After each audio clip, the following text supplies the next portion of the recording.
நம்முடைய ஆண்டவரும் இரட்சகரும் கர்த்தருமாகிய இயேசு கிறிஸ்துவின் நாமத்தினாலே இந்த காலை வேளையில் உங்களுக்கு வாழ்த்துதலையும் வணக்கத்தையும் ஸ்தோத்திரங்களையும் கூறிக்கொள்ளுகிறேன். அப்போஸ்தலர் 16ஆம் அதிகாரம் 16ஆம் வசனத்திலிருந்து 40ஆம் வசனம் வரை உள்ள பகுதியிலே இந்த நாளிலே தியானத்துக்கு நாம் எடுத்துக்கொள்ளுகிறோம்.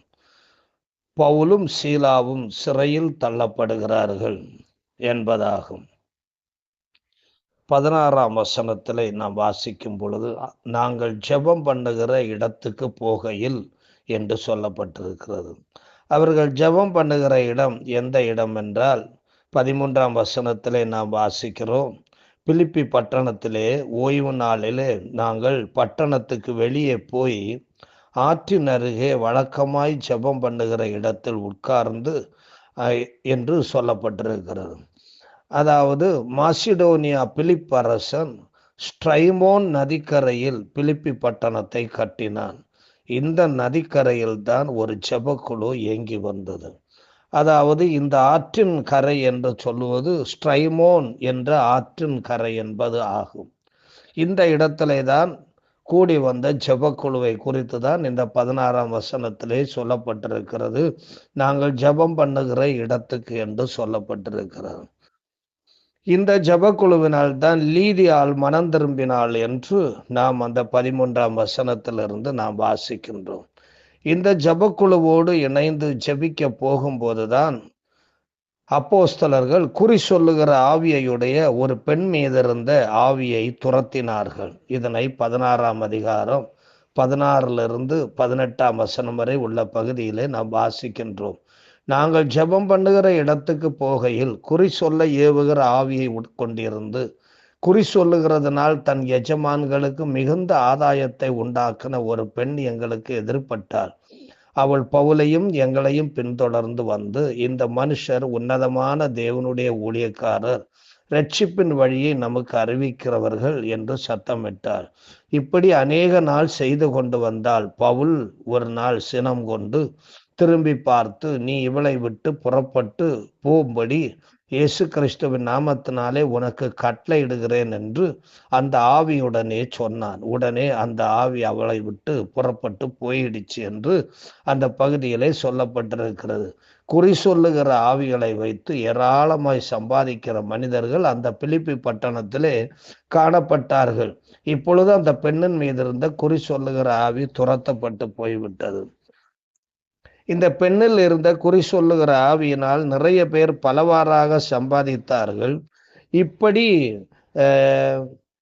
அவர்கள் சம்பாதித்த சம்பாத்தியம் அவங்களுக்கு இப்பொழுது கிடைக்காமல் போனதுனாலே, அதாவது அவர்களுக்குரிய வரவு அற்று போனது நிமித்தம் பெரிய மனிதர்கள் எல்லாரும் சேர்ந்து அந்த பெண்ணாலே நிறைய பணம் சம்பாதித்த மனிதர்கள் பொறாமை கொண்டு பவுலையும் சீலாவையும் பிடித்து சிறையிலே போட்டார்கள் என்று சொல்லப்பட்டிருக்கிறது. இதே போலத்த குறி சொல்லுகிற ஆவிகள் நமது தேசத்திலும் ஏராளம் காணப்படுகிறது. குறி சொல்லுகிறவரிடத்திலே, ஜோசியக்காரனிடத்திலே போய் உட்கார்ந்து இவ்விதமாய் கேட்பது, குறி கேட்பது, அந்த நல்ல நேரம் கேட்பது, கெட்ட நேரம் கேட்பது, இதெல்லாம் நம்ம நாட்டிலே சர்வசாதாரணமான வழக்கமாக காணப்படுகிறது. அந்த பிலிப்பி பட்டணத்திலும் இவ்வாறு தான் காணப்பட்டது. இப்பொழுது பரிசுத்த ஆவியை பெற்றுக்கொண்ட இந்த தேவனுடைய மனிதர்கள் அந்த ஆவியை துரத்தினார்கள். அதுபோல நம்மிலும் பரிசுத்த ஆவியானவர் அபரிமிதமாய் இறங்கி கிரியை செய்வாரானால் இப்படிப்பட்ட ஆவிகளை நம்முடைய தேசத்திலிருந்தும் அகற்ற முடியும். கர்த்தருடைய பணியில் பிசாசுகளை துரத்துதல் என்பது முக்கியமானது ஆகும். இருளின் ராஜ்யத்திலிருந்து ஒளியின் ராஜ்யத்துக்கு மக்களை கொண்டு வருவதாகும். ஆகையினால் தான் சிறைகளில் உங்களை இப்படி போடுவார்கள், நீங்கள் சுவிசேஷத்தை அறிவிக்கும் பொழுது உங்களை சிறைச்சாலையிலே போடுவார்கள் என்று இயேசு கிறிஸ்துவும் சொல்லி இருந்தார். அதுபோல பவுலும் சீலாவும் சிறைச்சாலையிலே தள்ளப்பட்டார்கள்.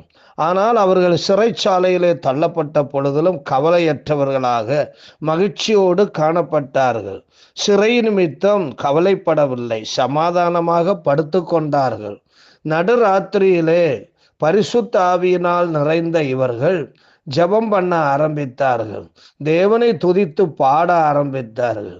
இவ்விதம் செய்ய வேண்டும் என்று பவுல் எபேசு சபைக்கு கூட எழுதி அனுப்பியிருந்தார் என்று நாம் எபேசியர் 5ஆம் அதிகாரம் 18 21 வசனம் வரை உள்ள பகுதியிலே நாம் வாசிக்கின்றோம். அங்கே சொல்லி இருக்கிறது, துன்மார்க்கத்திற்கு ஏதுவான மதுபான வெறி கொள்ளாமல் ஆவியினால் நிறைந்து சங்கீதங்களினாலும் கீர்த்தனைகளினாலும் ஞானப்பாட்டுகளினாலும் ஒருவருக்கொருவர் புத்தி சொல்லி கொண்டு உங்கள் இருதயத்தில் கர்த்தரை பாடி கீர்த்தனம் பண்ணி நம்முடைய கர்த்தராகிய இயேசு கிறிஸ்துவின் நாமத்தினாலே எப்பொழுதும் எல்லாவற்றிற்காகவும் பிதாவாகிய தேவனை ஸ்தோத்தரித்து தெய்வ பயத்தோடே ஒருவருக்கொருவர் கீழ்ப்படிந்திருங்கள் என்று சொல்லப்பட்டிருக்கின்றது. இந்த ஜெயில் அனுபவத்தை பெற்றதனால்தான் பவுல் எபேசு சபைக்கு இவ்வாறு எழுதியிருக்க வேண்டும் என்று நாம் நம்புகிறோம். ஆவியில் நிறைந்து ஜெபித்து தேவனை பாடி துதித்த சத்தத்தை அதிகாரிகளும் காவலர்களும் கேட்டுக்கொண்டே அவர்கள் தூங்கி போய்விட்டார்கள்.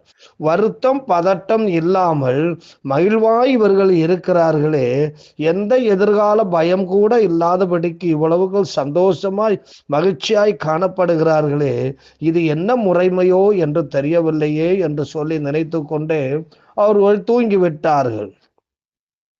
திடீரென்று கர்த்தருடைய தூதன் அந்த ஜெயிலுக்குள்ளே வந்து நிற்கிறான். 16ஆம் அதிகாரம் 26ஆம் வசனத்தை நாம் வாசிக்கும் பொழுது,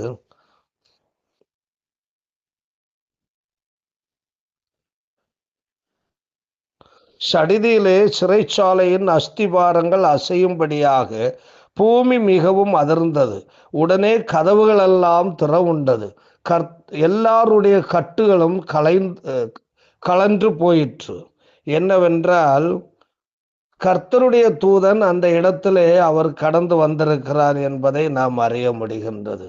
அல்லது ஒரு பூமி அதிர்ச்சி அந்த இடத்திலே தேவன் உண்டாக செய்திருக்கிறார் என்பதை நாம் பார்க்கிறோம்.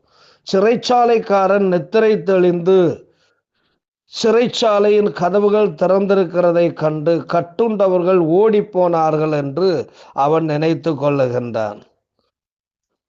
அப்படி நினைத்து நாளைய தினத்துல நாளை இந்த சிறையில போடப்பட்டவர்களை நிமித்தமாய் ராஜாக்கள் நமக்கு எதிராக தீர்மானம் பண்ணி நாம் தான் அவர்களை தப்புவித்து விட்டோம் என்று சொல்லி நம்மை கொண்டு விடுவார்களே என்று சொல்லி அவன் பட்டயத்தை நட்டு தனக்குத்தானே தன்னை கொலை செய்யும்படியாக, தற்கொலை செய்து கொள்ளும்படியாக அவன் தீர்மானித்தான். உடனே பவுலும் சீலாவும் சத்தமிட்டு, நீ சாகாதே, நாங்கள் ஓடி போகவில்லை, இங்கே தான் இருக்கிறோம் என்று சொல்லி சத்தமிட்டார்கள். அவன் ஓடி வந்து நடந்தவைகளை எல்லாம் கேட்டறிந்து பயந்து அவன் கேட்கிறான், ஆண்டவர்மாரே, நான் ரட்சிக்கப்படுவதற்கு என்ன செய்ய வேண்டும் என்று சொல்லி அவன் கேட்கிறான். அது 31ஆம் வசனத்திலே நாம் வாசிக்கின்றோம். அதற்கு பவுல் சொல்லுகிறார், கர்த்தராகிய இயேசு கிறிஸ்துவை விசுவாசி, அப்பொழுது நீயும் உன் வீட்டாரும் ரட்சிக்கப்படுவீர்கள் என்று சொன்னார். அவன் அவர்களை வீட்டுக்கு அழைத்து கொண்டு போய் அவர்களுடைய காயங்களை எல்லாம் கட்டி அவர்களுக்கு மருந்து போட்டு அவர்களுக்கு ஆகாரம் எல்லாம் கொடுத்தார்கள். அது மட்டுமல்ல, பவுலு சீலாவும் அவனுடைய வீட்டுக்காரங்களுக்கும் அவன் வீட்டில் உள்ள எல்லாருக்கும் சுவிசேஷத்தை பிரசங்கித்து மனம் திரும்பும்படியாக முழு குடும்பத்திற்கும் அவர்கள் பிரசங்கித்தார்கள். அது நிமித்தமாய் அவர்கள் கர்த்தராகிய இயேசு கிறிஸ்துவை விசுவாசித்து ஞானஸ்நானம் பெற்றுக்கொண்டார்கள். ஒரு சபை அந்த இடத்துல உருவாக ஆரம்பித்தது. பிலிப்பு சபையாக அது மலர்ந்தது. ஆற்றங்கரையிலே ஜபித்து கொண்டிருந்த ஜபக்குழு இப்ப சிறைச்சாலை தலைவன் ரட்சிக்கப்பட்டது நிமித்தமாய் அது பிலிப்பு பட்டணத்திலே ஒரு பெரிய பிலிப்பு சபையாக உருவாவதற்கு காரணமாயிடுச்சு. இந்த பிலிப்பு சபைக்கு தான் பவுல் பிலிப்பியருக்கு எழுதின நிருபம் என்கிற ஒரு கடிதத்தை எழுதி அனுப்பினார். இந்த பிலிப்பியர் நிருபம் தான் மகிழ்ச்சி நிருபம் என்று சொல்லப்பட்டிருக்கிறது. பவுலுக்கு பல விதங்களிலே சந்தோஷத்தையும் மகிழ்ச்சியும் கொடுத்த ஒரு சபையாக இந்த சபை காணப்பட்டது. அன்பான தேவனுடைய பிள்ளைகளே, நாமும் ஆண்டவருக்கு பயந்து கீழ்ப்படிந்து அவர் சொல்லுவதை கேட்டு நாம் நடப்போம் என்றால் நம்மை கொண்டும் ஆண்டவர் அற்புதங்களையும் அடையாளங்களையும் செய்ய முடியும். நம்முடைய எல்லா ஆவிக்குரிய முயற்சிகளிலும் தேவன் நம்மோடு இடைபடுவதற்கு அவர் காத்து கொண்டிருக்கிறார். லூக்கா 24ஆம் அதிகாரத்திலே கடைசியிலே நாம் வாசிக்கும் பொழுது, தேவரீர் அவர்களோடு கூட இருந்து கிரியை நடப்பித்தார் என்று சொல்லப்பட்டிருக்கிறது.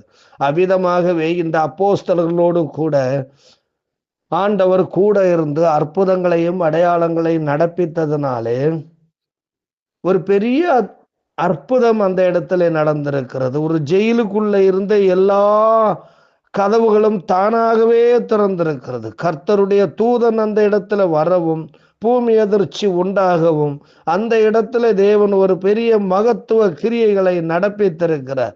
இந்த உலகத்தில் இருக்கின்ற எந்த விதமான ஆற்றலும் தேவனுடைய வல்லமைக்கு முன்னாடி, தேவனுடைய வெளிச்சத்துக்கு முன்னாடி, தேவனுடைய மகத்துவத்துக்கு முன்னாடி ஒன்றுமே இல்லை.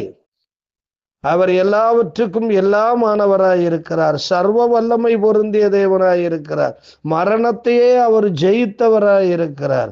அவருடைய பிரசன்னம் அந்த இடத்துல வந்ததுனாலே தம்முடைய ஊழியர்கள் விடுவிக்கப்பட்டார்கள் என்பது மட்டுமல்ல, ஒரு குடும்பம் முழுமையாய் ரட்சிக்கப்பட்டது.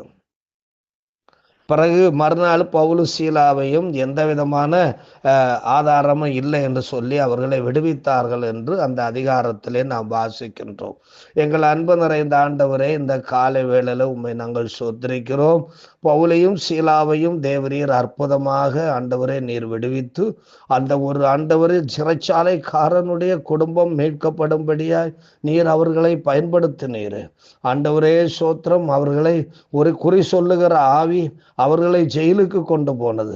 ஆனால் அந்த ஜெயிலுக்குள்ளே தேவன் இன்னொரு ஆத்மாவினுடைய குடும்பத்தை ஆண்டவரை மீட்கும்படியாக தேவன் வைத்திருந்தீர் என்பதை அந்த குறி சொல்லுகிற ஆவிக்கு தெரியவில்லை.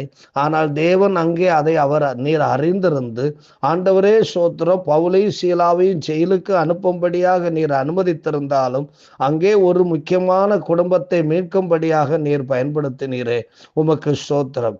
அதே மாதிரி எங்களுக்கு வருகிற உபத்திரவங்கள் பாடுகள் இன்னொரு பெரிய மரக்கில் நடப்பதற்கு காரணமாய் இருக்கிறது என்பதை நாங்கள் உணர்ந்து கொண்டு எப்பொழுது சந்தோஷமாகவும் மகிழ்ச்சியாகவும் நாங்கள் காணப்பட கர்த்தாவே எங்களுக்கு உதவி செய்யும். இந்த இரவு முழுதும் உம்முடைய பிரசன்னம் எங்களோடு கூட இருந்தது. இந்த பகல் முழுவதும் கர்த்தராவே நீர் எங்களை ஆண்டவரை வழி நடத்தும்படியாய் நாங்கள் ஜெபிக்கிறோம். இயேசு கிறிஸ்துவின் மூலம் கேட்கிறோம் இரக்க நிறைந்த பரமபிதாவே, ஆமென். God bless you.